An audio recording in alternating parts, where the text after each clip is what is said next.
Muito boa noite a todas e todos. Com enorme satisfação, declaro abertos os trabalhos do 2º Congresso Brasileiro de Direito Processual Constitucional. Representando aqui o nosso ilustre presidente, Dr. Cássio Lisandro Teles. E tenho a satisfação de imediato, passar a presidência dessa sessão ao Dr. Francisco Zari. Antes de mais nada, quero agradecer a presença dos componentes da mesa de honra, doutora Marilena Vieira Winter, vice-presidente da OAB Paraná, professor André Ramos Tavares, presidente da Associação Brasileira de Direito Processual Constitucional, professor Luiz Guilherme Marinoni, vice-presidente da Associação Brasileira de Direito Processual Constitucional, professor Flávio Panzieri, conselheiro federal da OAB, Conselho Federal, Fabiano Piazza Baracá, presidente da Caixa de Assistência dos Advogados, Tarcísio Araújo Pretes, presidente do Instituto dos Advogados do Paraná, desembargador Cleiton Albuquerque Maranhão, diretor da Escola da Magistratura do Estado do Paraná, e Dr.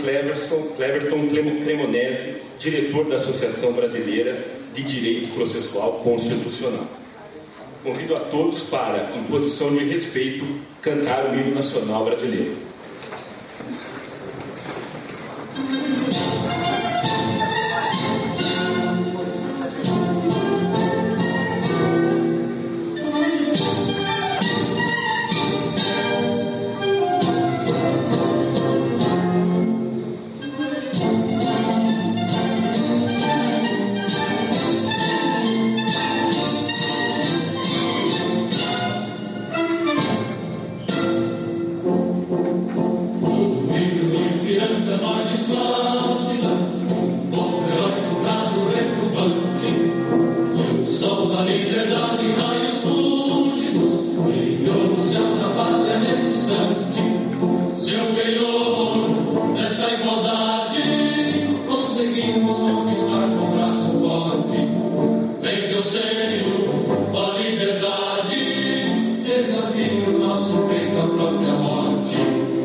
passo a palavra ao diretor da Associação Brasileira de Direito Processual Constitucional, Dr. Cleverton Cremonese de Souza, para que faça a saudação inicial em nome da entidade.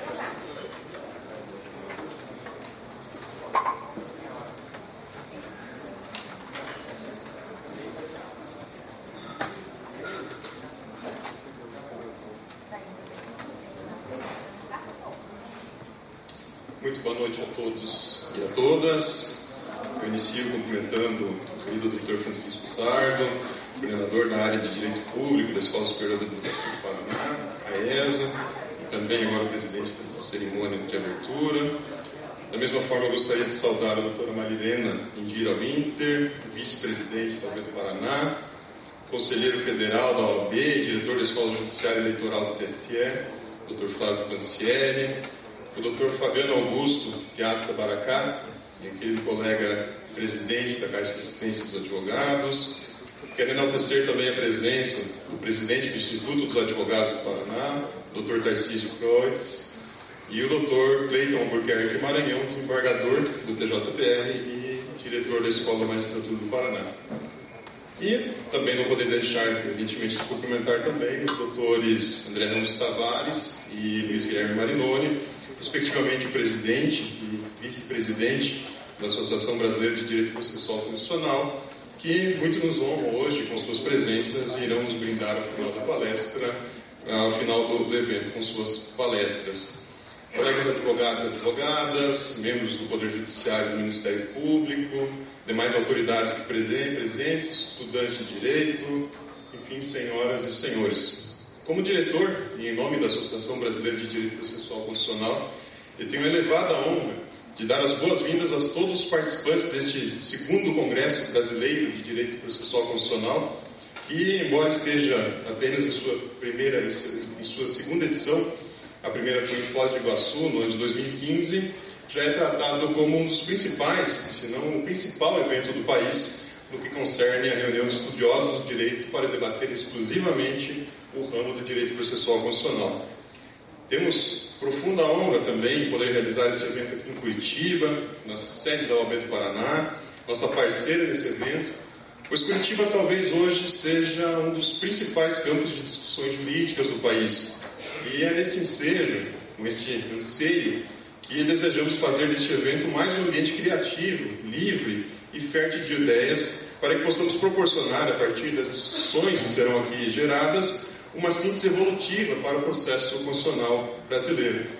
Aliás, é de bom tom informar que o processo constitucional começou a ser desenhado, como muitos atestam, por Hans Kelsen, em 1928, com a publicação de um artigo denominado A Garantia Jurisdicional da Constituição, a Justiça Constitucional, onde, fruto das experiências que ele teve como juiz da Corte Austríaca por muitos anos, e também como um dos desenvolvedores da Constituição da Áustria de 1920, ele discorreu sobre a necessidade da existência de um órgão jurisdicional concentrado para garantir a supremacia das normas constitucionais a partir dos conflitos existentes entre a norma fundamental e as demais normas de produção estatal.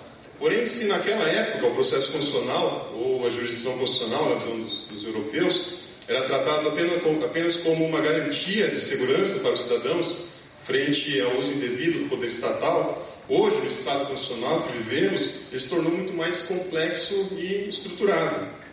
Com a evolução da sociedade moderna, a alteração do conceito de direito e o surgimento das teorias normativistas, com a afirmação do protagonismo do Poder Judiciário sobre os outros poderes e o alargamento das funções do Supremo Tribunal Federal, notadamente como garantidor da efetividade dos direitos fundamentais e supridor das omissões legislativas e administrativas, o processo constitucional hoje se tornou completamente diferente daquele pensado por Hans Kelsen em sua época. Daí a necessidade premente de, através de um evento como esse, se debater todas as nuances do processo constitucional, principalmente aquelas que mais afetam a nossa vida no cotidiano. Tendo isso em mente, neste ano escolhemos o tema geral Diretrizes do Processo Constitucional Brasileiro para ser discutido durante este congresso. Imaginamos que é preciso conhecer com maior profundidade todas as linhas mestras que regem o processo constitucional no Brasil. Por isso, reunimos em praticamente 3 dias de evento mais de 30 renomados juristas brasileiros e estrangeiros que, divididos em 10 painéis, trabalharão os mais sensíveis temas da atualidade com vocês, a começar pelo funcionamento das Cortes Supremas, depois suas metodologias de julgamento, os limites e a eficácia das decisões constitucionais, controle de convencionalidade, diálogo que deve existir entre cortes, quantificação e teoria do direito processual constitucional, legitimidade da jurisdição constitucional, tutela dos direitos fundamentais, ações constitucionais, dentre outros tantos temas que prenderão a atenção de vossas senhorias aqui durante este evento. É imperioso também dizer que a Associação Brasileira de Direito Processual Constitucional, realizadora científica deste evento, é uma associação civil sem fins lucrativos, sem fins econômicos, criada em junho de 2013, aqui mesmo em Curitiba, para congregar os mais vigorosos juristas desse país, para juntos fomentar o progresso científico do direito processual constitucional no Brasil e no exterior. Inicialmente ela foi fundada por 27 juristas, dentre eles os ministros do Supremo Tribunal Federal, Gilmar Mendes, Henrique Ricardo Lewandowski, Luiz Roberto Barroso, e os nossos queridos palestrantes dessa noite, o Dr. André Ramos Tavares, o Dr. Luiz Guilherme Marinoni, e possui como objetivos estatutários, além de promover o estudo do direito processual constitucional, desenvolver ou ao menos participar ativamente na criação de um Código de Processo Constitucional para o Brasil, a exemplo dos já existentes códigos do Peru e da Bolívia. Hoje a associação já possui mais de 100 membros associados, entre as mais diversas categorias estatutárias, e quem tiver interesse em saber um pouco mais sobre a nossa entidade, ou até mesmo se tornar um associado, pode acessar o sítio eletrônico www.abdpc.com.br ou até a nossa página no Facebook. Para finalizar, eu quero informar que neste evento também será palco de uma importante obra, do lançamento de uma importante obra. É o livro intitulado Processo Constitucional, editado pela Revista dos Tribunais e que foi coordenada pelos professores Luiz Guilherme Marinoni e Ingo Sartre, com organização minha e de Paula Pessoa Pereira.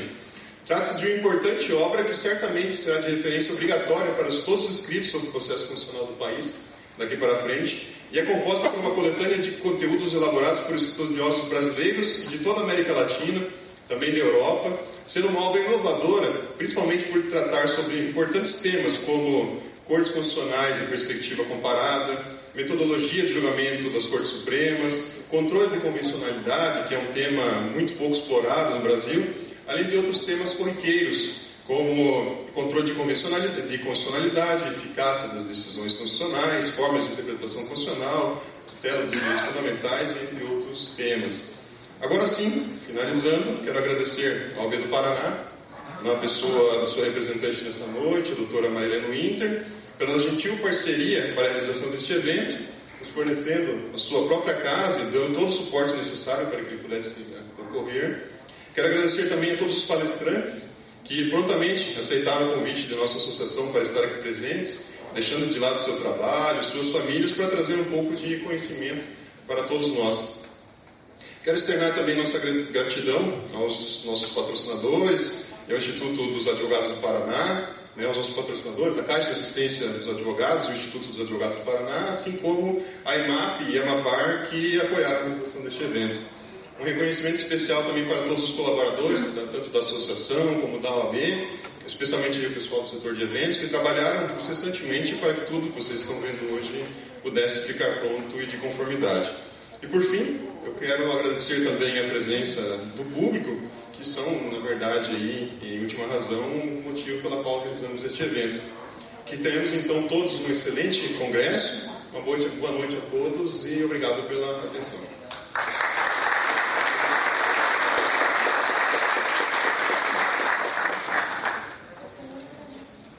Passo a palavra à doutora Marilena Winter, para que faça a saudação inicial em nome da Ordem dos Advogados do Brasil, Seccional do Paraná.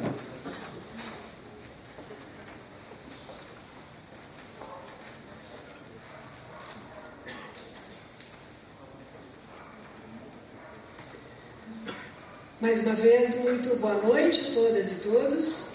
Cumprimento os ilustres integrantes desta mesa de abertura do 2º Congresso Brasileiro de Direito Processual Constitucional, o presidente da Associação Brasileira de Direito Processual Constitucional, Dr. André Ramos Tavares, o advogado Cleverton Cremonese de Souza, diretor da Caixa de Assistência dos Advogados, diretor da Associação Brasileira de Direito Processual Constitucional, o presidente da Caixa de Assistência dos Advogados do Paraná, Fabiano Baracá, o desembargador Cleiton Albuquerque Maranhão, presidente da Escola da Magistratura do Paraná, doutor Tarcísio Araújo Cretes, presidente do Instituto dos Advogados do Paraná, doutor Luiz Guilherme Marinoni, vice-presidente da Associação Brasileira de Direito Processual Constitucional, e peço vênia para uma saudação muito especial ao querido amigo Flávio Pancieri, nosso conselheiro federal. É com grande satisfação que falo em nome da Seccional do Paraná, da Ordem dos Advogados do Brasil, representando aqui o nosso presidente, Cássio Lisandro Teles, também toda a diretoria da Seccional, para dar as boas-vindas aos participantes deste congresso. Advogados, advogadas, magistrados, procuradores, promotores, profissionais do direito, também profissionais de outras áreas e estudantes. Muito especialmente gostaria de saudar os organizadores deste congresso e os ilustres palestrantes aqui presentes. Desde logo, agradecendo a presença de todos, que muito abrilhanta este evento e desejando desde já um excelente congresso. A Ordem dos Advogados do Brasil, Seccional do Paraná, sente-se muito honrada em abrir suas portas para este grandioso encontro que dialoga diretamente com os nossos fins institucionais e coloca na mesa de debates grandes nomes do cenário jurídico nacional para difundir e atualizar conhecimento, compartilhando assim experiência e aproximando a prática jurídica do conhecimento científico e acadêmico de excelência. O evento, que é realizado em parceria com a AB do Paraná e a Associação Brasileira de Direito Processual Constitucional, está certamente destinado ao completo sucesso, graças ao esmero com que foi organizado e do qual eu mesma sou testemunha, eis que venho acompanhando o trabalho incansável do Dr. Cleverton Cremonese e da diretoria da associação desde o ano passado, tanto na escolha dos temas, muito feliz, como na escolha dos palestrantes. Nós temos aqui uma imensa honra de registrar que certamente este será mais um capítulo consagrador da história do Congresso e que será, apesar de estar apenas em sua segunda edição, com certeza edificador das bases para construção de um verdadeiro processo constitucional. Esse é um registro importante de se fazer, considerando a necessidade que temos de instrumentalizar a efetividade dos direitos fundamentais e dos direitos humanos. Não obstante as mais de 3 décadas de vigência da nossa Constituição, ainda não foi possível encontrar completamente o caminho do direito processual constitucional autônomo. E o trabalho da Associação Brasileira de Direito Processual Constitucional vem se consagrando como fundamental ao debate aprofundado sobre o tema, que, sem dúvida, mostra-se ainda de maior relevância nos tempos complicados que hoje vivemos. Por um lado, um cotidiano de propagação de ideias quiçá auridas do senso comum que, talvez incautas, parecem cada vez mais críticas às práticas e às instituições democráticas. Por outro lado, em todo lugar, mundo afora, discursos assentados em premissas autoproclamadas democratas, tendentes, por certo, a realizar a vontade e o clamor popular, todavia, aparentemente pouco amigáveis às instituições independentes. Talvez, de fato, não estejamos diante de uma crise verdadeiramente de democracia, propriamente dita, mas em um momento crítico no que tange ao respeito pelas instituições independentes e aos direitos individuais, especialmente porque, dentre eles, não se pode excluir os direitos das minorias, como se fosse plausível cogitar-se em uma democracia sem direitos, ou, pior ainda, em direitos sem democracia. E nesse contexto, importa, e muito, falar sobre garantias de direitos humanos, de direitos fundamentais, tanto quanto importa falar em instrumentos de efetividade desses direitos, e bem assim as formas de controle que assegurem o compromisso de conciliar os diferentes interesses coexistentes nessa sociedade complexa de início do século XXI. Daí a importância deste evento, que reúne juristas da classe dos advogados, magistrados, ministros do Supremo Tribunal Federal, professores, pesquisadores, para edificar as bases de uma discussão séria e aprofundada, proporcionando luz e orientação aos profissionais e a toda a sociedade. E é assim, com muita honra, que nós os recebemos nesta casa, com grande entusiasmo, desejamos a todos um excelente congresso. Muito obrigada.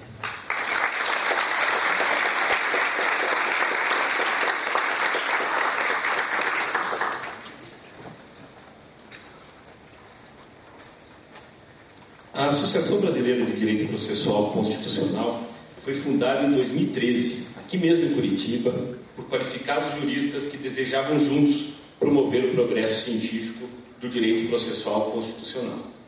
Durante os 6 primeiros anos de existência, a instituição foi presidida pelo professor André Ramos Tavares, que notoriamente fez uma gestão que colocou a entidade como protagonista no que concerne ao debate sobre as funções das Cortes Supremas e sobre aspectos que caracterizam o processo constitucional.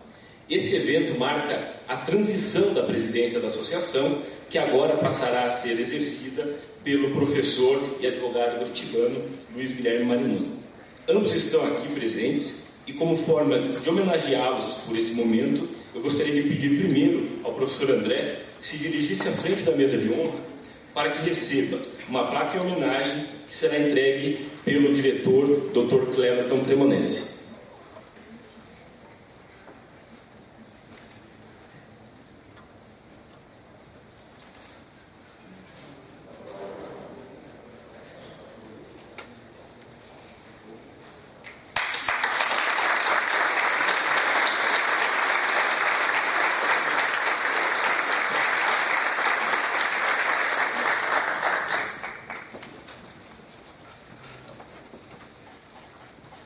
Entregue em homenagem contém os seguintes dizeres: Professor André Ramos Tavares, no marco do 2º Congresso Brasileiro de Direito Processual Constitucional, a Associação Brasileira de Direito Processual Constitucional tem a honra de homenagear Vossa Senhoria pelos valorosos aportes às ciências do direito processual constitucional e pelos bons préstimos a essa entidade na qualidade de presidente da diretoria executiva das gestões de 2013, 2015, 2016 e 2018. Gostaria também de pedir ao professor e presidente eleito da associação, Luiz Guilherme Marinoni, que se dirija à frente da mesa para receber a homenagem que será entregue pelo desembargador e professor Cleiton Albuquerque Marinho.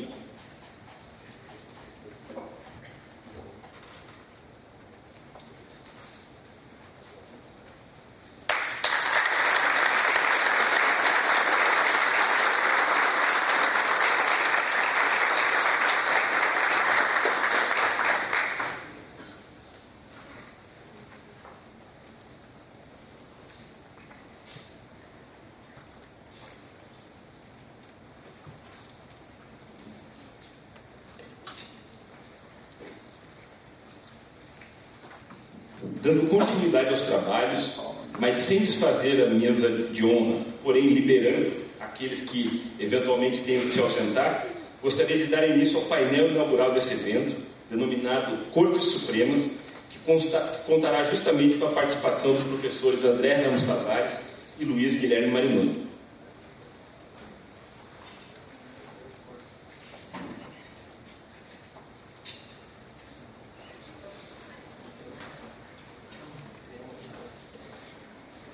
Convido então o professor André Ramos Tavares para que faça suas considerações e profira sua palestra com o título Cortes Supremas e Cortes Constitucionais nas Novas Democracias.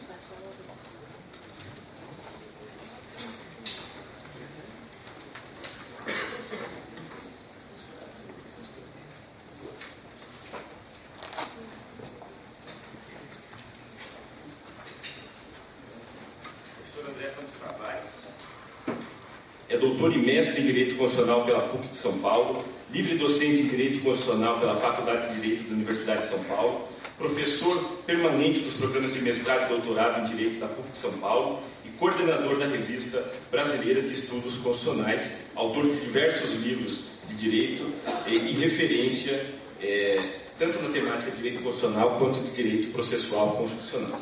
Professor André Campos Travares, é uma honra tê-lo aqui, a palavra é sua. Obrigado. Queria inicialmente cumprimentar todas as autoridades aqui já nominadas anteriormente, cumprimentar todos os presentes, dizer que para mim é uma grande honra estar aqui hoje, sobretudo porque, em primeiro lugar, eu gosto muito da cidade. Eu sei que é coisa comum, né, um palestrante começar dizendo que gosta da cidade. Eu sou de São Paulo, não sou de Curitiba, mas eu me casei em Curitiba, né? Uma parte da minha família está aqui em Curitiba, de maneira que eu tenho laços fortes aqui em Curitiba. Costumo estar sempre em Curitiba, mas não para palestrar, né? Isso costuma ser até muito mais raro, tanto que, se eu não estou enganado, a última vez que eu estive aqui falando em Curitiba foi a convite do meu querido amigo Flávio Pancieri, né? Aproveito inclusive para cumprimentar. E é também uma grande honra porque eu tenho essa oportunidade de passar a presidência para o meu querido amigo e ilustre professor Luiz Guilherme Marinoni, esse sim curitibano, né? Que na verdade já exercia comigo a presidência, não é, Marinoni? Nós tínhamos na verdade uma presidência compartilhada e certamente muitos dos avanços que nós conseguimos na associação se devem aí ao esforço do Marinoni e também, não é, somaria os esforços do Cleverton, quem cumprimento por tudo e especialmente também pela organização desse evento. Agradeço à Ordem dos Advogados do Paraná pela oportunidade de podermos sediar esse segundo congresso aqui. E eu hoje gostaria de conversar um pouquinho sobre o que seria este Supremo Tribunal Federal, o que seriam essas funções do Supremo Tribunal Federal, sobre as quais deveria se debruçar um Código de Processo Constitucional. Nós teremos muitas discussões ao longo desses dias sobre as regras de um Código de Processo Constitucional. Nós, na associação, temos tido, sempre que possível, a iniciativa de difundir a ideia de que um Código de Processo Constitucional é importante, não é? Deveria ser adotado. Tivemos oportunidade de discutir isso com o Conselho Federal da OAB, não faz muito tempo. Enfim, todas iniciativas no sentido de tentar contribuir para que o Brasil possa ser também um dos países pioneiros na adoção de um Código de Processo Constitucional, tal como já ocorre há muitos anos no Peru, por obra de diversos estudiosos, e especialmente eu nominaria aqui o professor Domingo Garcia Belaúnde, né, um dos grandes responsáveis pela elaboração desse código pioneiro, original no mundo, que é o Código de Processo Constitucional no Peru. Então, hoje a minha exposição será exatamente sobre entender um pouco mais esse órgão, né, essa instituição que é o Supremo e as suas funções. Há alguns anos atrás, né, essa conversa sobre o Supremo Tribunal Federal seria tranquila, né, ela seria quase que protocolar. Hoje em dia, não. Né, hoje em dia, os ânimos se acirraram, né, e algumas manifestações, digamos, mais contundentes nos últimos dias, direcionadas ao Supremo, fazem com que esse assunto tenha se tornado, de alguma maneira, não só polêmico, como delicado. Mas o meu ponto hoje é tentar demonstrar que esse ambiente de um suposto conflito, ou esse ambiente de uma certa polêmica em torno do Supremo Tribunal Federal no Brasil, não é propriamente uma novidade, nem tampouco é uma particularidade no Brasil. né? Esse é o meu ponto central, tentar encontrar as origens desse movimento, né? Esse movimento é um movimento mundial. Eu vou falar disso tendo como parâmetro especialmente a Alemanha, seja a Alemanha como ponto de partida, seja a Alemanha como paradigma, não importa, minha discussão hoje não é esta, mas sim verificar que nós tivemos esse movimento mundial e nós, de alguma maneira, nos encaixamos nessa situação. Então, inicio aqui para falar do Supremo com 2 cortes que eu vou fazer na minha exposição. Primeiro, o tema das Cortes Supremas, né? Claro, o que nos interessa é falar das Cortes Supremas porque nós não temos Tribunal Constitucional, no sentido formal europeu, aqui no Brasil.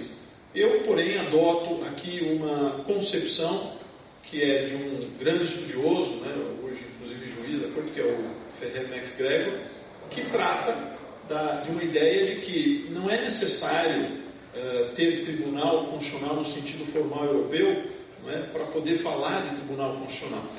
Nós temos o Supremo Tribunal Federal do Brasil como Corte Suprema e desempenhando as funções de Tribunal Constitucional, né? É um modelo, digamos, nosso, que também não é o único, quer dizer, a América Latina conhece outros países que também adotam esse mesmo sentido. Então, é possível sim falarmos, e é importante, é relevante falarmos de Tribunal Constitucional, porque a nossa Corte Suprema é também um Tribunal Constitucional.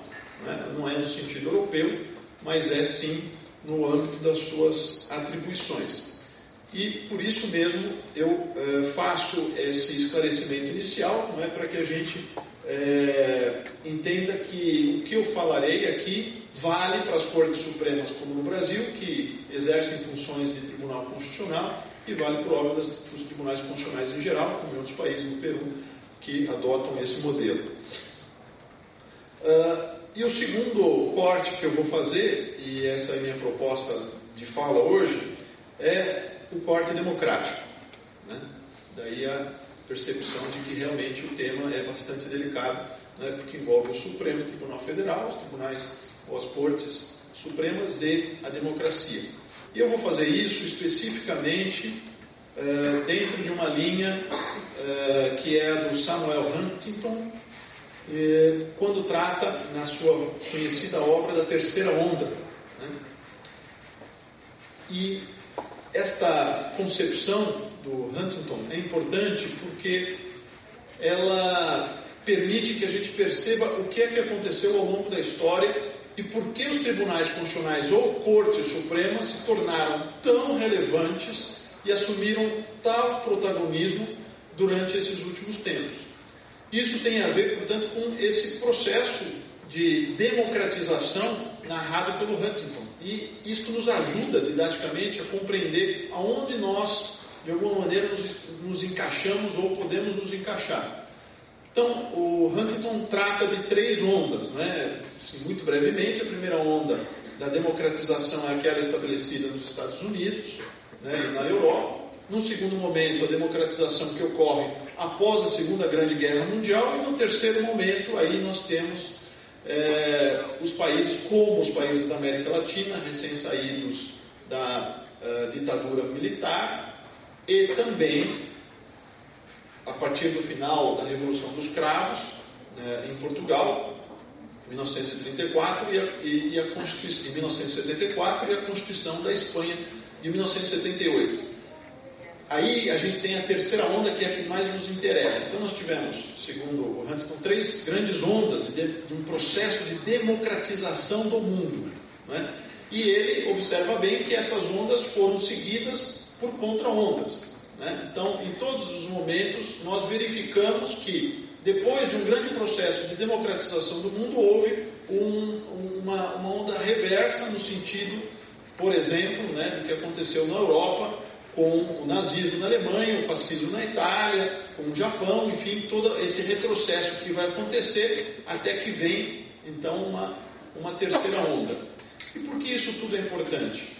Porque com a terceira grande onda do processo de democratização, nós vamos encontrar justamente a Alemanha, que tinha sofrido esse processo, né, de reversão. Vamos encontrar a Alemanha como sendo um paradigma em termos de tribunal constitucional. Vale o Brasil, insisto, em termos de corte constitucional, de corte suprema que exerce função constitucional.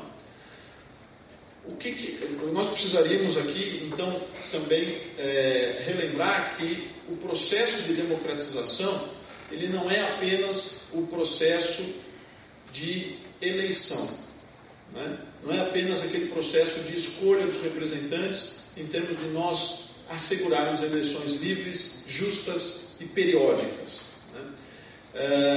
Este conceito inicial, muito difundido, de democracia, de democratização, é apenas um conceito inicial.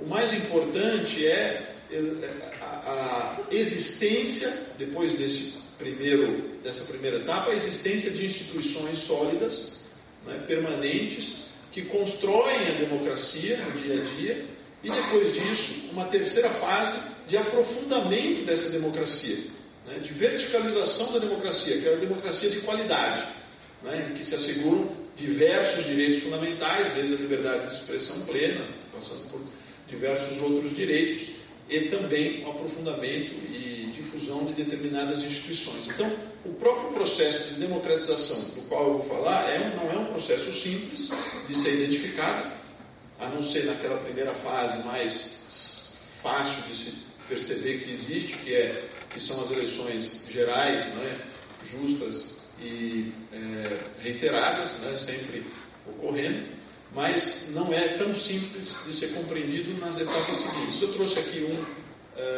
uma lembrança do Gustavo Zagrebelsky, que foi também juiz da Corte Constitucional, um grande professor, né, grande constitucionalista italiano, professor e também juiz da Corte Constitucional italiana, em que ele relembra que a democracia não são apenas normas formais, né, não bastam as normas formais, é preciso ir muito além. Ele lembra especificamente de algo que eu costumo sempre lembrar, que é a questão do trabalho, das condições de trabalho em geral. Bom, quando a Alemanha, após a Segunda Grande Guerra Mundial, se vê constrangida a reconstruir a sua democracia, ela vai fazer isso num primeiro momento sob a pressão dos Estados Unidos. Quando a Alemanha escreve a Constituição de 1949, ela escreve uma Constituição pressionada por, não só ideologicamente, né, pelos Estados Unidos, mas também fisicamente. Né? Por muitos anos, tropas militares norte-americanas permaneceram na Alemanha, para assegurar que a Alemanha não se desviasse novamente do modelo democrático que se exigia dela, né, um retorno imediato. Então, isso é muito interessante da gente observar, porque a Alemanha, desse estágio, né, inicial, contra-democrático, né, ou de uma democracia muito incipiente, muito fraca, né, por exemplo, no início havia, já finalizada a Grande Guerra Mundial, havia ainda em solo alemão 75 mil homens, né, das tropas norte-americanas, fazendo a supervisão da democracia. Né? Então isso não é pouca coisa e a gente percebe a fraqueza. E é interessante notar que a Alemanha consegue evoluir desse ponto para um ponto em que ela se torna paradigmática. E esse é o ponto de viragem que vai influenciar de maneira pacífica, e essa é uma leitura pacífica na literatura mundial, vai influenciar todo o restante da Europa em termos de construção da democracia. Então, antes de eu falar diretamente disso, eu queria recordar aqui, né, os Estados Unidos. Antes de surgir o Tribunal Constitucional Federal Alemão, como referência, a referência no mundo, inclusive foi referência para o Tribunal Constitucional Federal Alemão, era a Corte Norte-Americana, a Suprema Corte Norte-Americana, que aliás é referência até hoje. Essa Suprema Corte Norte-Americana, vamos lembrar que ela tinha uma doutrina muito importante sobre onde ela podia atuar e onde ela não deveria se meter, não é? A famosa doutrina das political questions. Então, em matérias que eram consideradas políticas, a Corte Suprema dos Estados Unidos assumiu uma posição restritiva, né? Havia uma autolimitação da Corte Suprema, né? E isto se tornou bastante conhecido a partir desse caso Baker versus Carr, de 1941, em que basicamente até o final, até a década de 70, né, os Estados Unidos, a Corte Suprema dos Estados Unidos não terá o protagonismo que ela vai assumir posteriormente. Então a gente percebe que a corte modelo que existia até então, estou falando, portanto, até a década de 70, era a Corte Suprema dos Estados Unidos com a sua política de autocontenção em relação às chamadas questões políticas.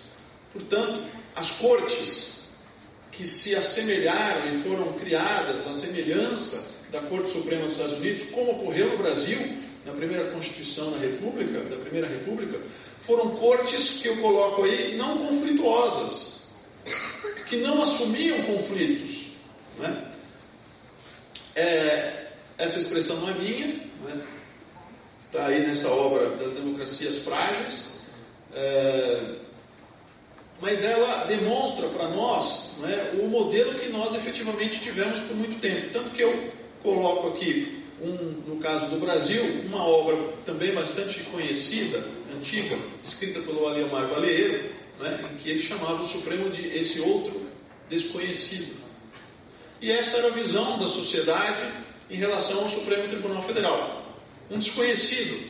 Né? Vejam, não estou falando nem dos ministros, isso seria inimaginável, né, que a população conhecesse o nome dos ministros naquele momento. O próprio Supremo não era conhecido, ele não tinha e não assumia protagonismo porque ele exercia as suas capacidades à luz daquele modelo norte-americano inicial. E isso aconteceu em diversos outros países, como em Portugal e na Noruega, que também eram muito reticentes em usar os seus próprios poderes, os poderes que eles haviam realmente recebido, e a Áustria, que sequer chegou a poder utilizar os seus poderes, né? Já foi até aqui lembrado pelo Dr. Cleverton, né? O Kelsen foi um dos primeiros juízes do Tribunal Constitucional Austríaco. Kelsen ficou no Tribunal Constitucional Austríaco de 1920 até 1929, quando, por uma emenda constitucional, praticamente se dissolve o poder e a capacidade do Tribunal Constitucional Austríaco. Mas isso só vai retomar na década de 40, em meados da década de 40. Então, havia todo um contexto de autocontenção. Isso é muito importante a gente entender. E me permitam uma última observação a esse respeito. A Corte Suprema dos Estados Unidos demorou mais de 50 anos para fazer o segundo controle de constitucionalidade de uma lei federal.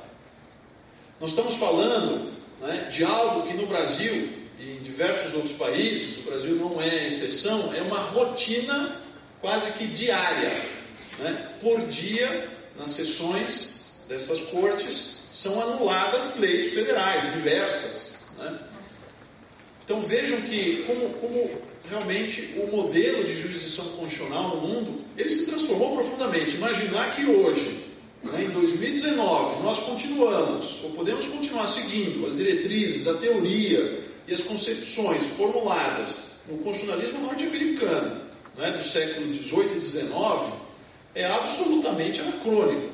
Isso não faz o menor sentido, né? Nós estamos falando, portanto, de situações que são muito diferentes daquelas que existiam naquele período. Tanto que esta expressão famosa do Bickel, da sua obra, não é, The Least Dangerous Branch, o menos perigoso dos ramos dos poderes, que supostamente seria o Poder Judiciário, talvez não tenha mais a sua integridade assegurada nos tempos de hoje, né? Não seria possível fazer esta afirmação na forma ampla com que fazia Bickel e era aceita, né, de maneira bastante tranquila naquele momento. Bom, então me permitam agora voltar, feita essa breve exposição de quem nós seguimos inicialmente e por que o Supremo Tribunal Federal no Brasil por tanto tempo era um desconhecido.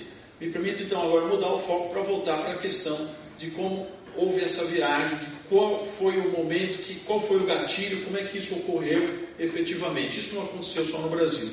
Então, a partir do final da Segunda Grande Guerra Mundial, nós passamos a ter constituições que se preocupavam especialmente em garantir a democracia. Esse foi o ponto digamos, um dos pontos de virada, não é, dos modelos teóricos e práticos que ensejaram que nós chegássemos ao ponto que nós chegamos hoje. Então se considerava que era importante, se dizia, né, constituições grossas, quer dizer, constituições que contivessem institutos e instrumentos suficientes para garantir no dia a dia, a todo custo, a democracia. E o exemplo dessas primeiras constituições que tiveram esta perspectiva específica, então aí a Áustria de 1945, né, portanto, fazendo um processo reverso ao que aconteceu em 1929, o Japão, de 47, sob influência norte-americana, a Itália, em 48, a Constituição da Itália de 48, com a criação da Corte Constitucional prevista na Constituição de 48, só em 1956, e a Constituição da Alemanha, de 1949, com a criação do Tribunal Constitucional Alemão, Tribunal Constitucional Federal Alemão, como nós conhecemos aqui no Brasil, geralmente essa expressão é mais usada, né, mas é uma Corte Constitucional, a criação apenas em 1951, e a Índia em 1949. Então essas constituições, né, muitas delas foram também escritas ainda sob influência do pensamento kelseniano, por discípulos de Kelsen, né? Por exemplo, na Alemanha isso foi feito por Hans Naviaski, né? Pierre André na Itália, então diversos pupilos, né, de Kelsen que acabaram conseguindo implantar tribunais constitucionais nesses outros países. Até aí, nada demais, né? Uma influência de circulação de um determinado instituto entre países, não tem grande novidade isso no direito comparado, mas a novidade é o que eu vou apresentar daqui a pouquinho. Então, a gente tem ainda, não é, uma ampliação disso para outros estados, por exemplo, a Constituição da Costa Rica em 49. Isso tudo acaba formando um novo paradigma por conta da Alemanha em especial. Por quê? Como eu disse, a Constituição alemã de 1949 ela era diferente da Constituição anterior da Alemanha, a Constituição de 1919, a Constituição de Weimar, a famosa Constituição de Weimar, né, de 1919. Aliás, esse ano é um ano comemorativo da Constituição de Weimar. É a Constituição que, infelizmente, né, acabou desembocando no nazismo, mas né, não foi responsável por isso, mesmo do meu ponto de vista. Né, eu sei que eu divirjo de alguns especialistas, mas não tenho para mim que tenha sido a Constituição de Weimar a responsável, né, por essa catástrofe que ocorre com o nazismo. Mas a verdade é que a Alemanha escreve a Constituição de 49 preocupada em trazer elementos democráticos muito fortes, né? E em 49, portanto, essa Constituição é uma Constituição que equipa o Estado alemão contra qualquer tipo de ameaça à democracia. Tanto isso é verdade, não é, que nós vamos ver na Alemanha o Tribunal Constitucional Federal Alemão em ação logo nos primeiros anos de atividade do Tribunal Alemão, caçando o partido político, fechando o partido político, por ser considerado ameaça à democracia. É verdade que isso também tem uma certa pressão norte-americana ou ideológica, né? Foram caçados dois partidos, o comunista e o socialista, mas isso demonstra, sem dúvida alguma, claro, o contexto histórico, mas demonstra mais do que isso, demonstra que se entendia que havia, sim, naquele contexto, uma instituição capaz, que foi instrumentalizada, não é, no bom sentido, para fazer frente aos desafios que a democracia pudesse sofrer. Esse tribunal alemão, essa Corte Constitucional Alemã, é óbvio que nos primeiros anos, né, ela se baseou, como eu disse, no grande paradigma mundial de Corte Constitucional, que era apenas a Corte dos Estados Unidos, a Suprema Corte dos Estados Unidos. Mas logo o tribunal alemão se deparou com diversos assuntos que ele não tinha como se apoiar em nenhuma outra jurisprudência do mundo. O tribunal alemão ele teve que anular leis nazistas consideradas injustas. dizer o mínimo, né? E ele o fez, com seus próprios padrões. Esse tribunal, depois, ele vai expandir essa sua autonomia, essa sua capacidade, essa sua legitimidade, né? E vai se transformar num tribunal extremamente forte. Tanto que, eu coloco aí, na década de 60, a democracia alemã ainda era considerada uma democracia fraca. E o Tribunal Constitucional Federal Alemão não era modelo para nada, né? Já em 1976, a democracia alemã era considerada um exemplo de democracia consolidada na Europa. E se considerou, mais do que isso, que o grande responsável, o agente catalisador dessa democracia, tinha sido o Tribunal Constitucional. E a partir desse momento é que os tribunais constitucionais se tornam um símbolo da democracia. Isso, portanto, não vem, né, de cogitações teóricas ou de alguma emancipação conceitual. Nós estamos falando de uma realidade, né, europeia que influenciou, sim, o resto da Europa. Quando surge, então, aquela terceira onda de democratização no mundo, a Alemanha já era a referência em termos de o que fazer para, ao implantar uma democracia, não ficar apenas no estágio inicial de eleições livres, justas e periódicas. O que fazer para garantir uma democracia efetiva, né? Como diz o Gustavo Zagrebelso, garantir uma democracia além das leis formais, além das normas formais, o que é necessário. E a leitura mundial, né, ocidental, feita a esse propósito, era de que o grande agente responsável por isso era o Tribunal Constitucional. E é por esse motivo que o tribunal de modelo kelseniano vai se expandir para diversos outros países, é evidente, né?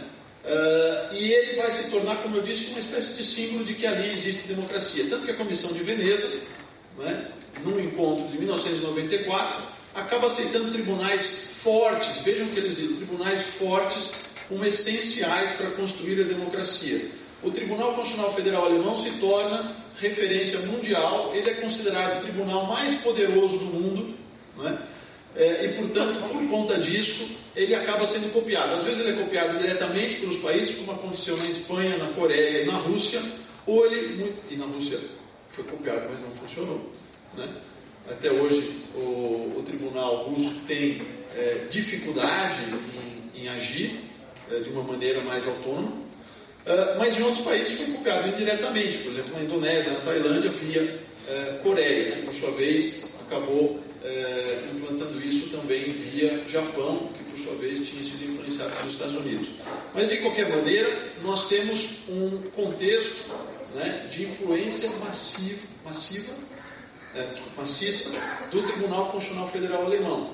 Quando os países do leste europeu se tornam independentes, o Tribunal Constitucional Federal Alemão vai se tornar, de novo, o paradigma. E mais do que isso, para ganhar tempo, esses tribunais constitucionais criados nos países do leste europeu, recém-independentes, acabam aceitando a própria jurisprudência do Tribunal Constitucional Federal Alemão como jurisprudência interna, né? Evitando assim grandes delongas de anos ou décadas para se chegar ao ponto de evolução que havia chegado ao Tribunal Constitucional Federal Alemão. Mais recentemente, o caso da Tunísia, né, que o Conselho Consultivo também foi substituído por um Tribunal Constitucional, justamente nessa perspectiva. Nós aqui no Brasil temos uma referência muito firme do Tribunal Constitucional Federal Alemão, porque nós fomos influenciados, pelo menos pela questão da proporcionalidade, né, que é um assunto quase inevitável em qualquer disciplina, né, especialmente na jurisprudência e nas petições, né, da advocacia. Então a questão da proporcionalidade, não é, das leis, a proporcionalidade, e a questão também do mínimo social. Esse Tribunal Constitucional Federal Alemão, portanto, ele inicia toda um grande estágio do mundo ocidental em que as democracias passam a depender do tribunal. Onde não havia tribunal constitucional, passa a se entender que o vigor da democracia também dependeria das Cortes Supremas. E esse que foi o ponto em que passou a haver, então, a expansão dos poderes das Cortes Supremas, dos tribunais constitucionais pelo mundo, né? E falando especificamente das Cortes Supremas, bom, a Corte dos Estados Unidos passou também por um processo de modificação do seu perfil, também passou a ser ativista, né? Tanto que, eu já disse aqui, não é mais considerado menos perigoso dos ramos, né? Como dizia o Bickel ou o Hamilton, nem é considerado o imóvel antes das amarras da Constituição. Eu trouxe duas expressões aqui que eu gosto muito. Uma do Frankfurter, dizendo que quase todas as questões da história dos Estados Unidos são ultimamente levadas para julgamento pela Corte Suprema. Nós temos uma fala muito semelhante aqui no Brasil, feita pelo ministro Gilmar Mendes, quando ele disse que todo o Estado social do Brasil tem passado pelo Poder Judiciário, né? Que nos faz pensar muito sobre o papel do Poder Judiciário. E essa outra frase do Jackson, que é um trocadilho, né? Que no fundo os Estados Unidos se tornaram não um governo by law, né? Que é o trocadilho no inglês, né? Não um government by law, mas um government by lawsuit. Quer dizer, não um governo pelas leis, mas um governo pelos processos judiciais. Quem governa é o judiciário por meio dos processos e das decisões dos processos judiciais. E um dado interessante é que nas mais novas democracias, e aí eu estou falando das democracias que têm surgido por último, são as asiáticas em especial, e também na África, o modelo mais adotado não é mais o Tribunal Constitucional, voltou a ser o Corte Suprema. Então, é aí quantitativamente falando. Bom, qual é essa expansividade que o Tribunal Constitucional Federal Alemão gerou em termos de Cortes Supremas e Tribunais Constitucionais? Bom, apesar de a Corte Constitucional Alemã ser considerada a mais poderosa do mundo, eu me lembro de ter até coordenado uma obra uns 10 anos atrás, que o professor Michel Rosenfeld, da Universidade da Cardozo School of Law de Nova York, escreve, e ele escreve exatamente isso. O tribunal, e ele é um comparativista, né, um constitucionalista que escreve, especialista em direito comparado, e ele diz exatamente isso, nesse texto, tá, que está traduzido para o português. No Brasil, no mundo, o tribunal mais poderoso, estou falando de algo em torno de 12 anos atrás, o tribunal mais poderoso do mundo em termos de decisões, do que ele faz, né, é o Tribunal Constitucional Federal Alemão. Só que houve, na verdade, pelo menos outros dois, eu não vou falar de muitos, que não há tempo, pelo menos outros dois que eu gostaria de fazer uma referência, que é, em primeiro lugar, o Tribunal da Hungria. O Tribunal Constitucional da Hungria, no início da década de 90, era, na verdade, o tribunal mais poderoso do mundo. Tanto que na Hungria se considerava que, efetivamente, quem governava a Hungria não era nem o executivo nem o legislativo. Se considerava que quem governava a Hungria era o presidente do Tribunal Constitucional, com as cautelares que ele costumava dar, né, e às vezes as entrevistas, e o tribunal quando proferia decisões colegiadas. E isso era uma leitura comum na Hungria. Agora, este modelo de excesso, né, em alguns momentos há algumas extravagâncias, eu vou colocar aqui umas curiosidades apenas, mas esse modelo de excesso levou a Hungria para onde? É isso que nós devemos nos perguntar. Porque se o tribunal é essencial à democracia, isso não quer dizer que ele possa realizar plenamente o governo do país, né? Ele não pode se exceder, há limites. A Hungria ultrapassou esses limites. Na Hungria, o Tribunal Constitucional recebeu da classe política uma resposta. A classe política, na mudança dos membros do Tribunal Constitucional, alocou ali no tribunal pessoas com um pensamento, vamos dizer assim, mais circunspecto, menos ativista, né? Pessoas que tinham uma imagem do tribunal como devendo ser algo muito estático, nada dinâmico. E não contentes com essa mudança, em que eles não reconduziram o presidente e foram alterando todos os seus componentes, num determinado ponto da história, a Hungria resolveu anular todas as decisões proferidas pelo Tribunal Constitucional. Então, esse foi o resultado dos excessos praticados pelo Tribunal na Hungria. Agora vamos olhar, por exemplo, a África do Sul.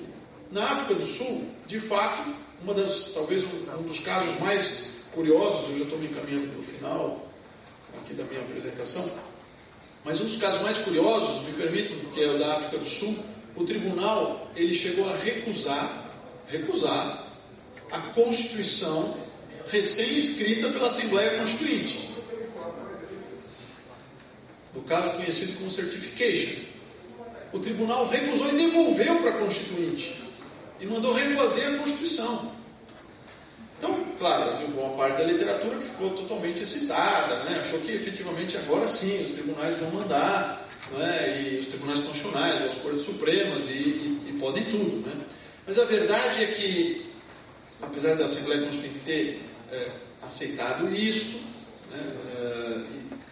Em parte isso se acredita a própria personalidade do Mandela, que não era de conflito, enfim, isso tudo foi avante, eles refizeram a Constituição, mas o fato é que depois, né, de tanto excesso, tanta extravagância, a Corte da África do Sul hoje é conhecida por ser uma corte procedimentalista. Não toma decisões, a maioria dos casos entende que a decisão deve ser adotada pelo parlamento, né? Houve, vejam, um retrocesso, né? Processo significativo. Um último exemplo, Mongólia. Também é um caso pouco conhecido, narrado pela literatura especializada apenas. O caso da Mongólia é muito curioso porque o Tribunal Constitucional da Mongólia resolveu dizer qual era a forma de governo do país. Se era parlamentarismo ou presidencialismo. Isso gerou de novo uma reação da classe política. Isso é um só dos exemplos. Então, em todos esses casos houve forte reação tanto da classe política, mas especialmente da sociedade, e aí elegendo políticos que reagiram, né, no segundo momento, e transformaram esses tribunais, né, em tribunais de pouco valor para a democracia.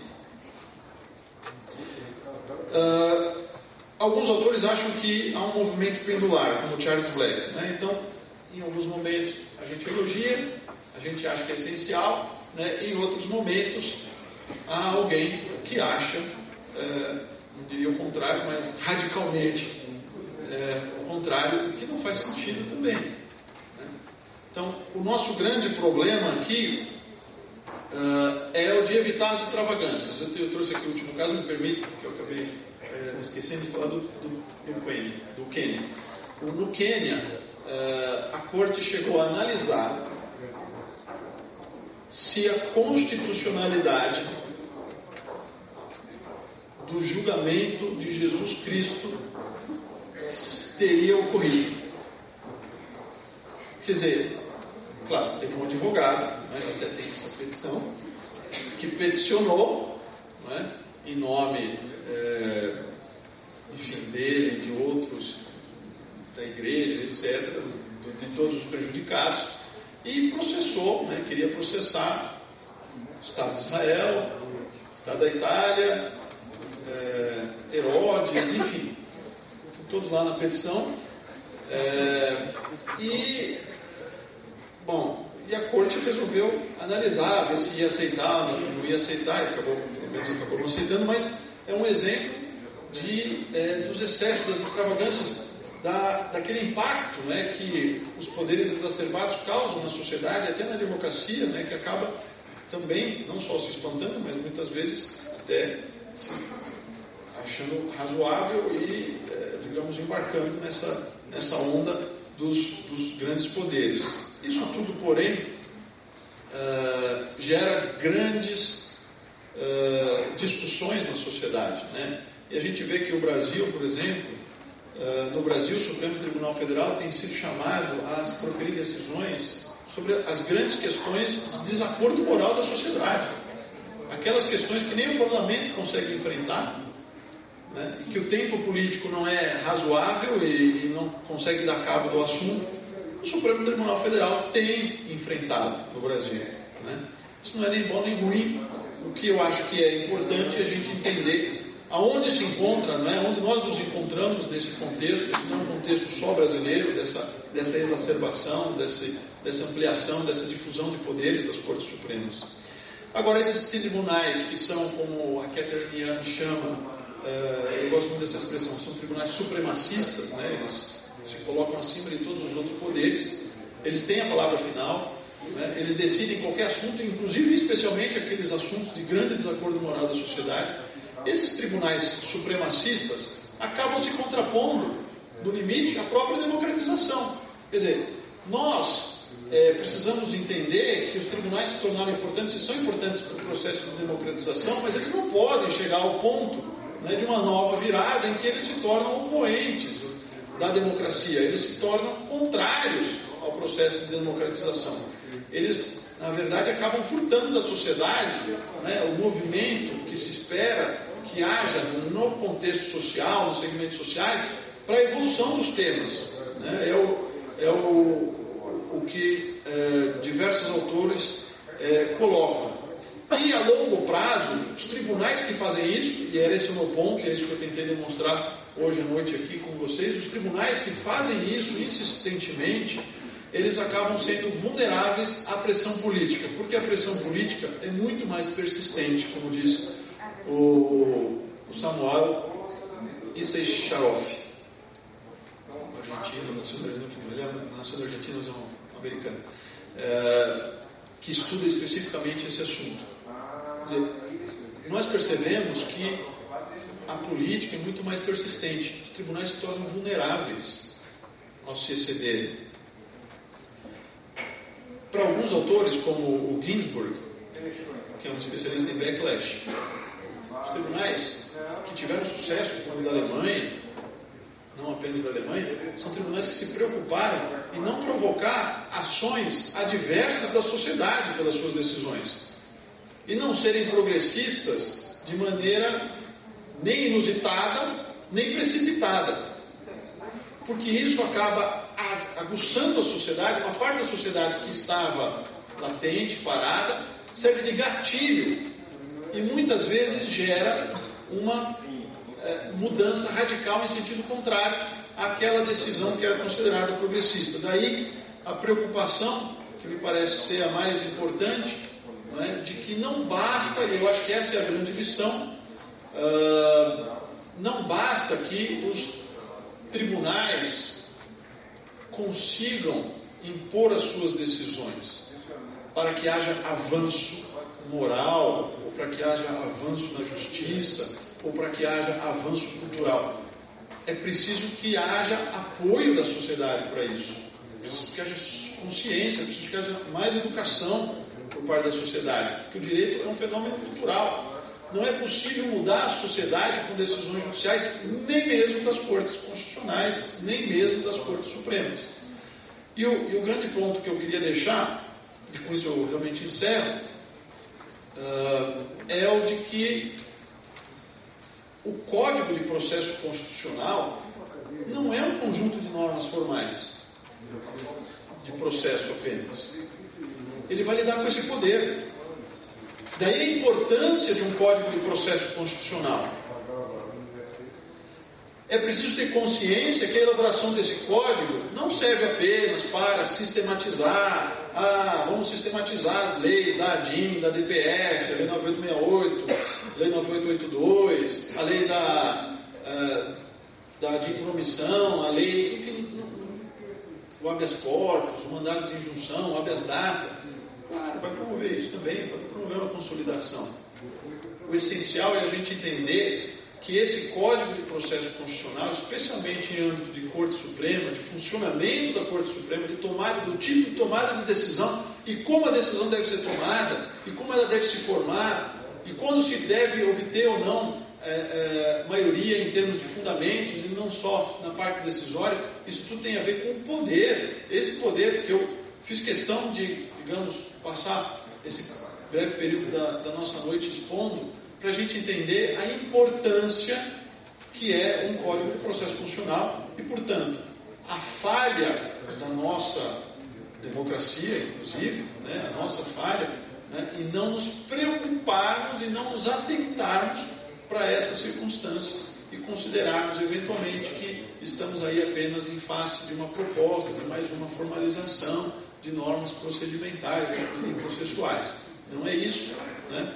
Eu tentei, nessa minha breve exposição, tentei demonstrar aí então por que o Código de Processo Constitucional supera e muito, né, uma discussão meramente formal ou circunscrita ao processo tradicional. Bem, agradeço a todos pela atenção e pela oportunidade de hoje poder desfrutar aqui da companhia de todos e da atenção. Muito obrigado.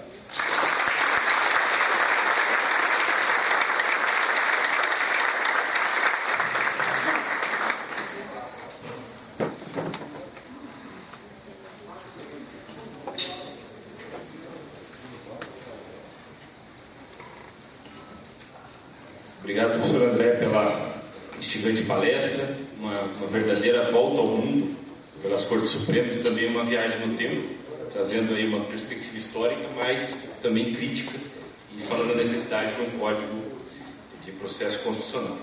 Convido agora o professor Luiz Guilherme Marinoni, para que na condição de presidente eleito da Associação Brasileira de Direito Processual Constitucional, profira sua palestra denominada A Zona de Penumbra entre o STJ e o STF. O professor Luiz Guilherme Marinoni é professor titular de Direito Processual Civil da Faculdade de Direito da Universidade Federal do Paraná, pós-doutor pela Universidade Estatal de Milão e pela Columbia University, e, para nosso orgulho de todos os paranaenses, possui 55 livros publicados, 17 deles em países da América Latina e da Europa. E agora presidirá a Associação Brasileira de Direito Processual Constitucional. A palavra é sua, professor. Obrigado. Eu cumprimento os colegas e amigos que estão à mesa e também a todos aqueles que hoje participam do 2º Congresso Brasileiro da Associação Brasileira de Direito Constitucional e Processo Constitucional. Você exagerou um pouco em relação ao número de livros, não chego perto de 50 e poucos livros. Mas muitas pessoas contam, às vezes, e surgem esses números, mas só para me livrar da queixa de exagerado e mentiroso também, eu faço essa advertência. Muito obrigado. É um grande prazer poder assumir a presidência da Associação Brasileira de Direito Processual Constitucional neste belíssimo congresso realizado em Curitiba. Sinto-me muito feliz e honrado.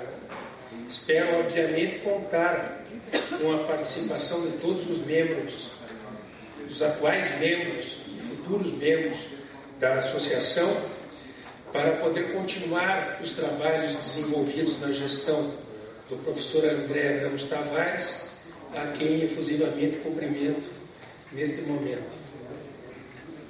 Estejam certos de que farei o possível para estimular e aprofundar os debates em torno do direito processual constitucional para que ele possa frutificar e também dar origem ao Código de Processo Constitucional.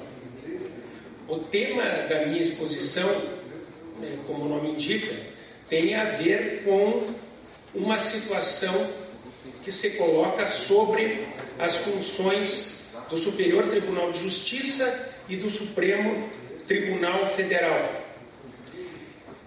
É interessante porque esta é uma questão que, embora presente no dia a dia dos advogados, não é percebida nem pelos operadores do direito, nem pelos juízes, nem pelos ministros, nem pelos advogados, e também não é bem vista, bem analisada, melhor dizendo, pela doutrina. Mas essa é uma questão que, de certa forma, também aparece em outros países, como apareceu na Itália. Ela aparece, na realidade, em todos os países que têm uma Corte Suprema responsável pela atribuição de sentido à lei federal, ao direito infraconstitucional, e uma Corte responsável pela tutela da Constituição. Na Itália surgiu, em determinados momentos da história, após a instituição da Corte Constitucional, em virtude da Constituição da República de 1948, sérias situações de tensão entre a Corte de Cassação e a Corte Constitucional. Mas basicamente porque também na Itália, como ocorre, me parece, no Brasil, ainda não se definiu qual é a Corte Suprema que deve definir a interpretação da lei nos termos da Constituição.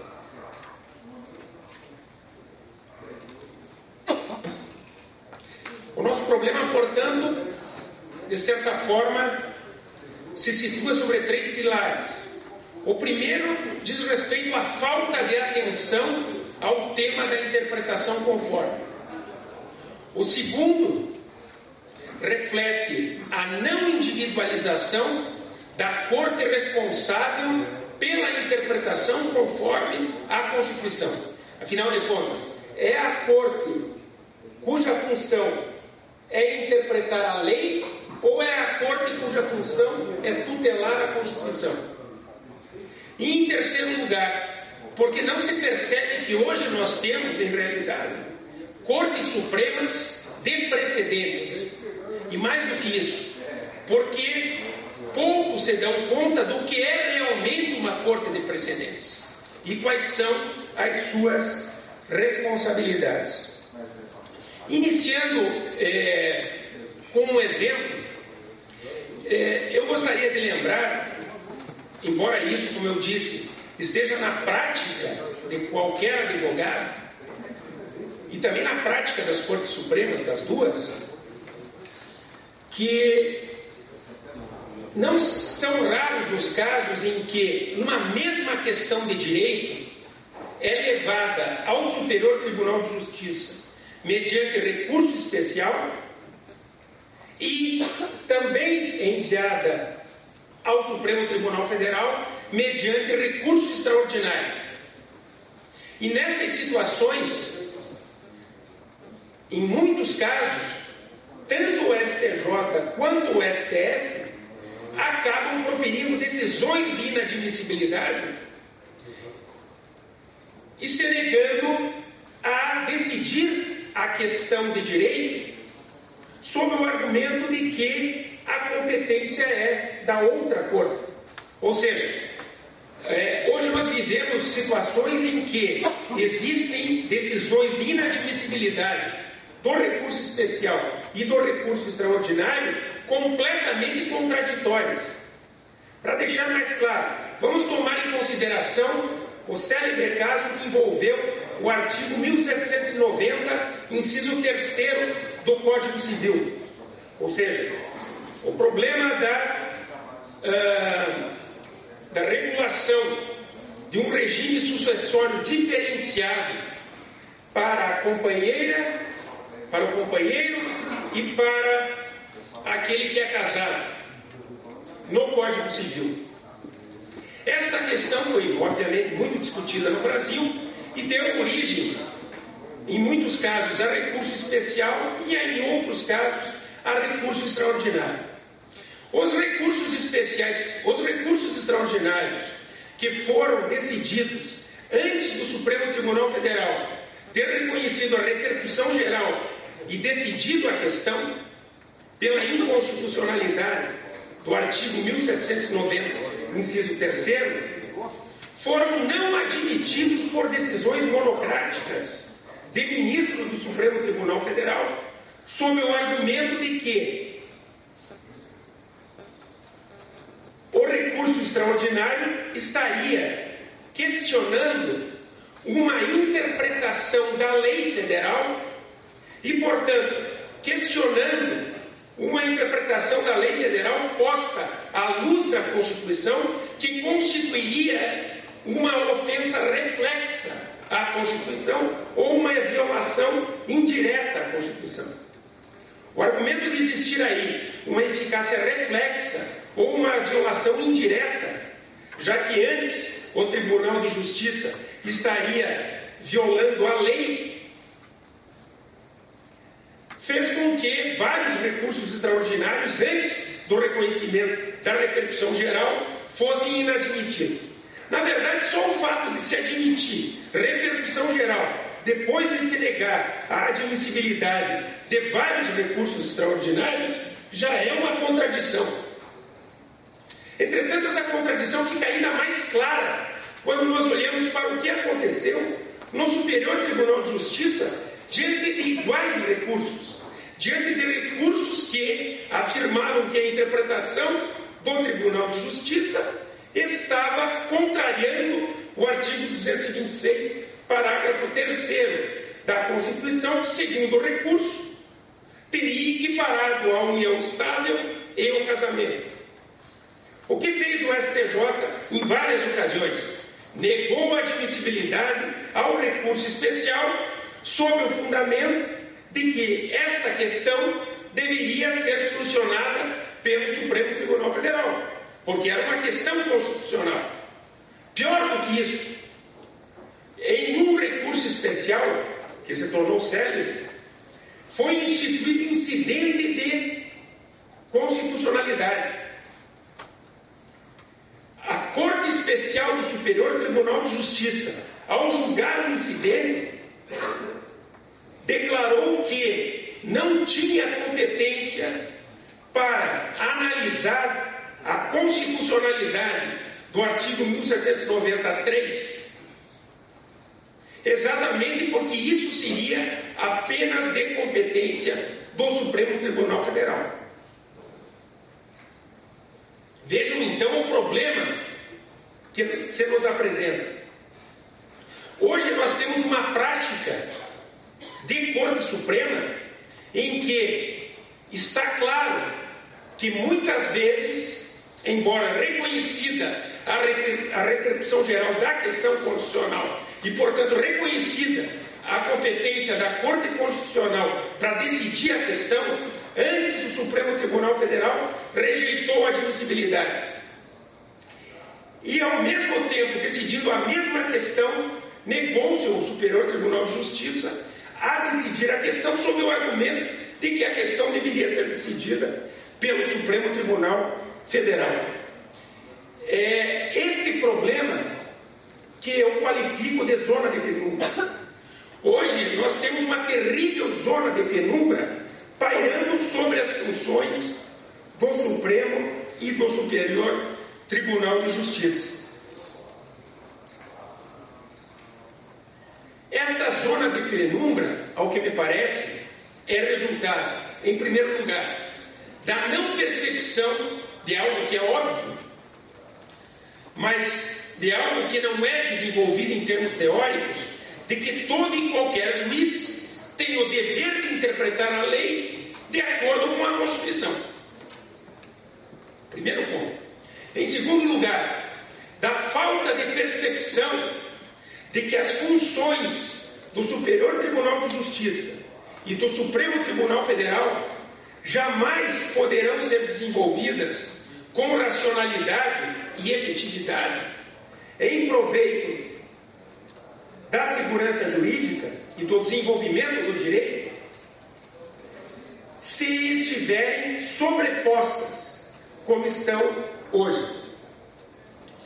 De modo que, em primeiro lugar, é preciso então deixar de uma vez por todas, claro, algo que na verdade é óbvio em termos teóricos. É evidente que a função de interpretar a lei conforme a Constituição não é do Supremo Tribunal Federal. Essa função é do STJ. Essa função é do STJ porque cabe ao STJ atribuir sentido à lei. Cabe ao STJ definir a interpretação da lei, inclusive perante a Constituição. Ora, Alguém diria, sim, mas há um grande problema por detrás disso tudo, porque o STF, se controlar a constitucionalidade da interpretação da lei, terá que atribuir sentido à Constituição e ao direito infraconstitucional. E o STJ, se interpretar a lei nos termos da Constituição, terá que também atribuir sentido à lei e também à Constituição. Sim, certo. Entretanto, o fato é que o STJ, ao interpretar a lei, tem a Constituição como parâmetro ou como critério de interpretação. Embora o STJ atribua significado à Constituição quando interpreta a lei, o fato é que o STJ, ao interpretar, tem a Constituição como parâmetro ou critério para outorgar sentido ao objeto da atividade interpretativa, que é a lei. O objeto da interpretação do STJ é a lei. A Constituição é critério para a interpretação. Ora, se é assim, e justamente porque ninguém pode imaginar que o STF, que o STJ, aliás, ao interpretar a lei, pode parar nos critérios de interpretação tradicionais. É claro que o STJ, ao outorgar sentido à lei, ao definir a interpretação da lei, deve, a partir do critério constitucional, atribuir o devido significado à lei conforme a Constituição. Essa é a função do STJ. Porque não é possível se também imaginar que um tribunal possa ter função de definir a interpretação da lei, mas de não poder definir a interpretação da lei nos termos da Constituição. A função de interpretar a lei, em outras palavras, não se separa da função de interpretar a lei nos termos da Constituição. De outra parte, a doutrina e a jurisprudência, quando se depararam com a Constituição de 1988, não deram o devido significado à instituição do STJ e à limitação das funções do STF. Quem olhar para a doutrina e para a jurisprudência encontrará com facilidade argumentos que fazem reproduzir o que estava escrito no artigo 119.3a da Constituição de 1967, quando interpretado é o artigo 102.3a da Constituição de 1988. Ou seja, a letra que abre oportunidade para recurso extraordinário com base na violação da Constituição. Ora, afinal de contas, como que nós podemos e devemos interpretar o que é violação da Constituição quando nós temos agora um tribunal cuja função é interpretar a lei e outro tribunal cuja função é tutelar a Constituição?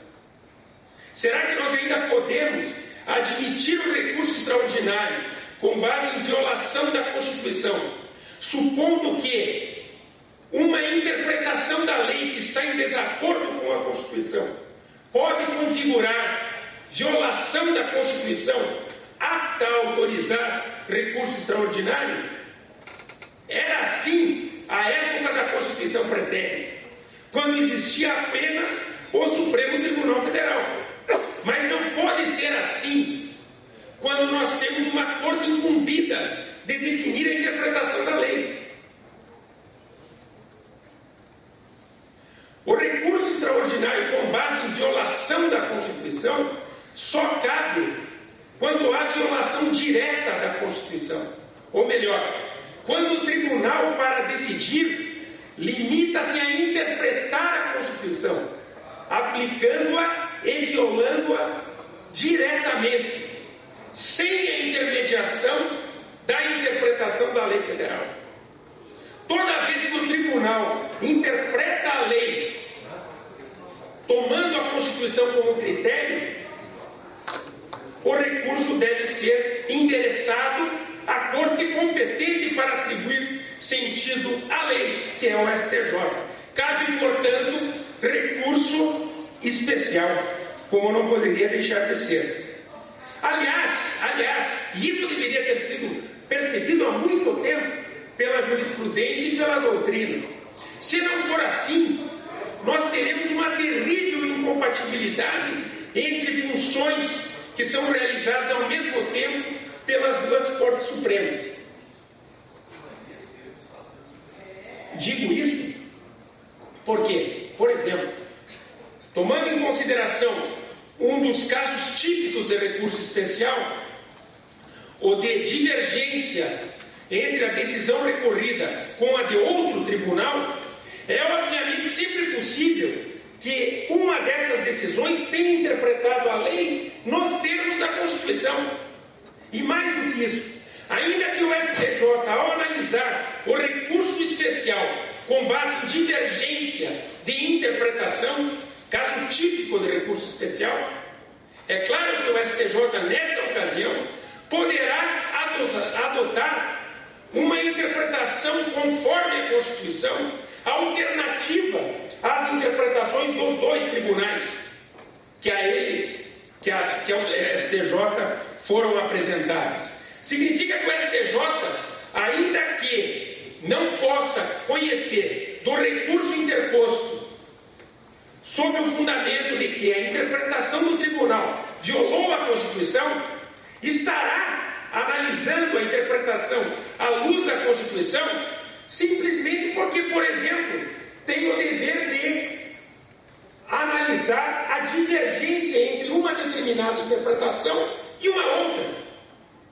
Ora, se isso é possível, as duas cortes podem exercer uma mesma função ao mesmo tempo, o que é extremamente contraditório quando se pensa em Corte Suprema. Se nós temos duas Cortes Supremas, cada uma tem a sua função para a racionalidade e o bem do desenvolvimento do direito e da atividade do Poder Judiciário. Não é possível que as duas cortes possam resolver ao mesmo tempo uma única questão. E por que, fundamentalmente, não? Porque eu tomo aqui, eu acho que é importante aqui, eu não queria me alongar, mas eu acho que é importante aqui destacar uma lição que foi desenvolvida por Crisafulli, na Itália, um dos maiores constitucionalistas italianos do século XX e juiz da Corte Constitucional por um determinado período, justamente para solucionar o problema da tensão entre a Corte de Cassação e a Corte Constitucional italiana.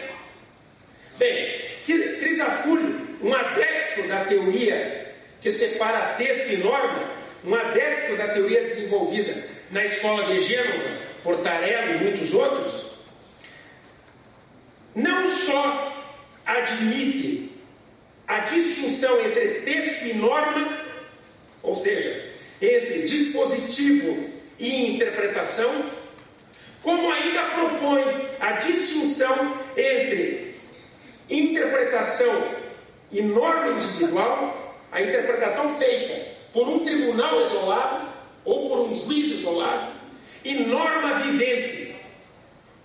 A norma vivente tem uma associação com o chamado direito vivente. A norma vivente, para Crisafulli, é aquela norma que deriva da anterior discussão entre os juízes e os tribunais acerca da devida interpretação do texto legal. E exatamente por isso tem que chegar à Corte de Cassação, para que a Corte de Cassação, desenvolvendo a sua jurisprudência, possa, ao estabelecer uma jurisprudência dominante, chegar àquilo que é a norma vivente, Ou seja, a norma vigente é o resultado do debate e das discussões interpretativas acerca do texto legal. E é definida, em um determinado momento, pela jurisprudência predominante da Corte de Cassação. Crisafulli, então, conclui: muito bem, a Corte Constitucional só pode controlar a constitucionalidade da decisão que revela a interpretação da lei, fruto da jurisprudência predominante da Corte de Cassação. E diz isso dizendo que, se não for assim, a jurisdição constitucional estará, ao exercer a sua função, tomando em consideração uma interpretação minoritária, uma interpretação ocasional de um determinado juiz ou tribunal regional, e não a interpretação majoritária. A Corte Constitucional, segundo Crisafulli, tem que tomar em consideração a interpretação majoritária para proferir uma decisão adequada e com qualidade, e para ressalvar o espaço interpretativo da lei diante da justiça ordinária, diante dos juízes, tribunais e Corte de Cassação.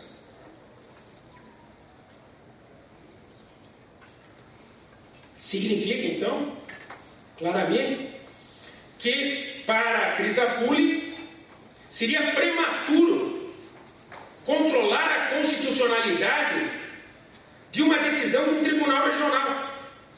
Aliás, é muito claro, a meu ver, o equívoco de se imaginar que é possível interpor recurso extraordinário contra uma decisão que interpreta a lei, sob o argumento de que a interpretação está violando a Constituição.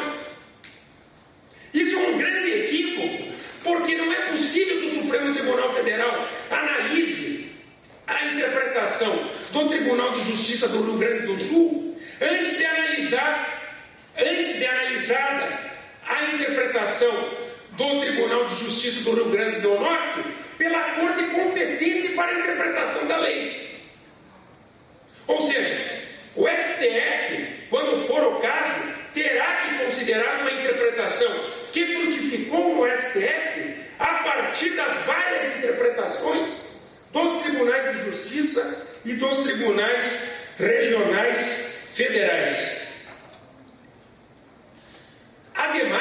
Ademais, não há também como se entender que é possível interpor recurso extraordinário de toda e qualquer decisão do STF sob o argumento de violação da Constituição, quando o que ocorreu foi a interpretação da lei federal.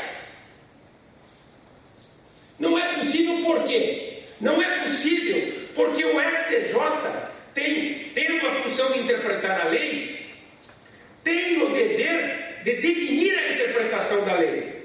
E enquanto a discussão sobre a interpretação da lei não estiver definida no âmbito do STJ, não pode caber recurso extraordinário. Só pode caber recurso extraordinário depois de definida a interpretação mediante precedente, ou seja, mediante decisão dotada de qualidades aptas ao surgimento de um precedente interpretativo, de um precedente que revela o modo como o texto deve ser interpretado. Antes disso, não há razão para se admitir um recurso extraordinário. Alguém estranharia. Por que não há razão? Eu posso ser prejudicado, então, por uma decisão constitucional e não posso recorrer ao Supremo? Sim, não pode. Não pode. Porque o Supremo, se quer ser uma corte constitucional, tem que compreender que, obviamente, não pode julgar todos os casos que a eles são submetidos. Não é essa a função do Supremo. A função do Supremo é tutelar a Constituição, evitando a dispersão de uma norma inconstitucional editada pelo STJ. Se Se o presidente do STJ tem que ser aplicado à resolução de todos os casos pelos demais juízes e tribunais de justiça e regionais federais, estará o Supremo Tribunal Federal apenas controlando a constitucionalidade da interpretação infiltrada no precedente, para evitar a difusão de uma norma inconstitucional.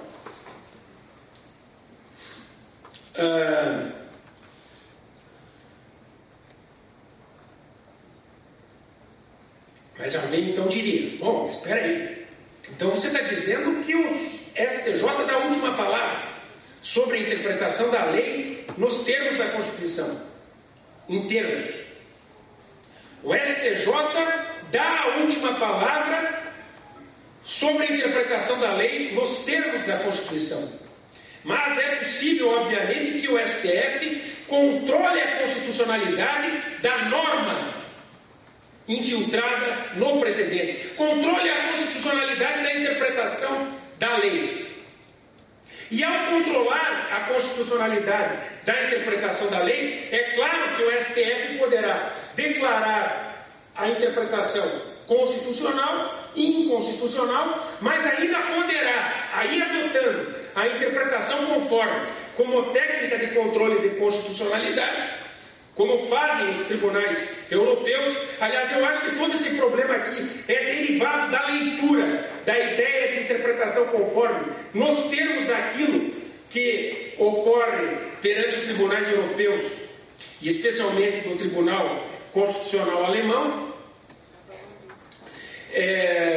Poderá então, dizia eu, o STF editar, elaborar interpretação alternativa conforme para preservar a lei. O STF, ao julgar um recurso extraordinário, pode declarar constitucional, declarar inconstitucional, ou, se for o caso, para preservar o texto, realizar uma interpretação conforme a Constituição, diferente da do STJ. E nesse caso, obviamente, o precedente, a interpretação que vai prevalecer é a do STF sobre a do STJ. Mas o que não pode acontecer é o STF decidir antes do STJ, como aconteceu no caso do artigo 1793. Nesse caso, o STJ, a Corte Especial, via Corte Especial, abriu mão do dever de definir a interpretação da lei nos termos da Constituição. O STF reconheceu repercussão geral sobre uma questão que envolve a interpretação da lei e a decidiu antes do STJ. Me parece um grande equívoco. Não me parece poder ser assim, exatamente porque, se for desta forma, as duas cortes não terão condições de realizar as suas funções de formas adequadas.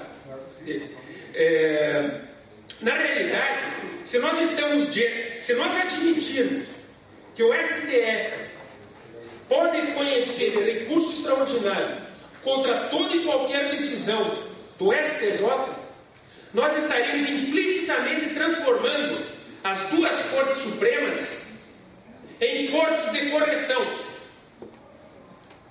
O STF estará assumindo a função de corte de correção do STJ, e o STJ estará se relegando à qualidade de um tribunal de apelação quase que inútil, de um grande tribunal de apelação quase que inútil.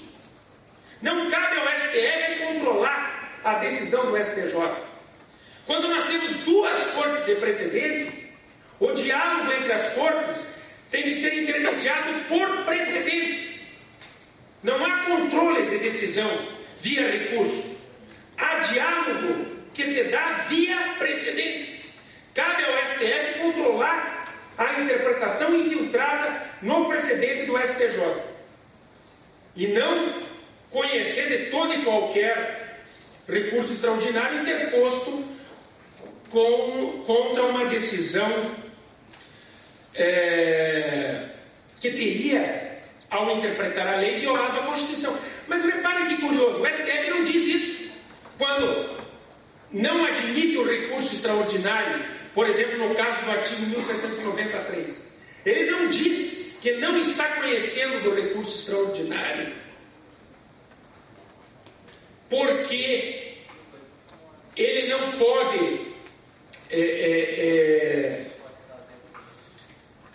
pode julgar, porque não há repercussão geral, ou porque ele não pode julgar o caso, exatamente porque ele não encontra a repercussão geral, né? Ele diz que não conhece do recurso porque, segundo ele, há apenas ofensa indireta ou reflexa à Constituição. Bem, mas se hoje nós temos um instrumento da repercussão geral, um instrumento típico de corte de precedentes, aliás, não existe razão para se ter repercussão geral se a corte não é de precedente. Ora, se hoje nós temos repercussão geral para evitar que o STF tenha que julgar todo e qualquer caso, casos iguais e que não merecem grande significação, é claro que há de se ver que o instrumento da repercussão geral tem uma relação de causa e efeito com a ideia de que o STF só pode conhecer de recurso extraordinário depois do STJ ter definido a interpretação da lei, se for o caso, nos termos da Constituição. Bem, o meu objetivo com essa rápida exposição é justamente a de tocar um ponto seríssimo para aqueles que advogam e para aqueles que vivem a prática das Cortes Supremas. É muito frequente a dúvida a respeito do recurso a ser interposto, ser especial ou extraordinário, nas situações em que o tribunal interpreta a lei. Quem imagina que o tribunal pode ao interpretar a lei em desconformidade com a Constituição, viola a Constituição, porque não se fala em direto, né? Viola a Constituição, e nesse caso cabe extraordinário, vai interpor extraordinário. Quem entende que nesse caso não há, como quer, aliás, o STF, não há violação direta, há apenas ofensa reflexa ou ofensa indireta, vai interpor recurso especial. Mas isso vai pelo achismo, vai pelo momento, vai pela ocasião. Os livros de direito processual e os livros de direito constitucional não esclarecem nada a respeito de qual o recurso deve ser interposto numa situação como essa. Não esclarecem nada a respeito de qual das cortes deve resolver a questão da interpretação da lei nos termos da Constituição. Bem, ao se demonstrar que o STF deve apenas controlar a constitucionalidade da interpretação definida mediante precedente no Superior Tribunal de Justiça, elimina-se a confusão reinante na prática a respeito do recurso adequado e, mais do que isso, ressalva-se o espaço de discussão da interpretação da lei federal e também o papel das Cortes Supremas no processo de desenvolvimento do direito, com grande perspectiva de eficiência e de racionalidade do Poder Judiciário. Eu agradeço muito a atenção de todos, agradeço novamente os amigos e colegas que aqui estão presentes, reafirmo o meu orgulho de hoje estar assumindo a presidência da associação e espero que todos tenham um excelente congresso. Muito obrigado.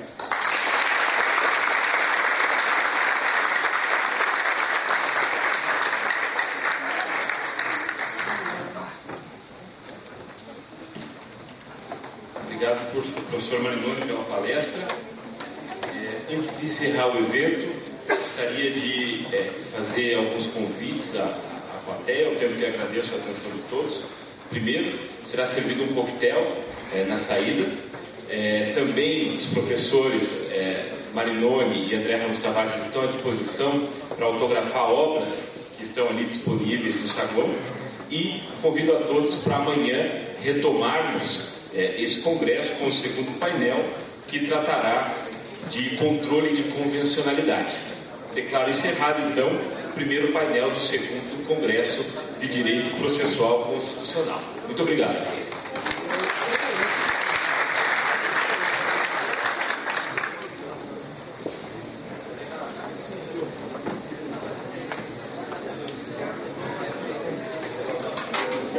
Boa, né? Quer dizer, tem tempo, mas não agora. Vamos.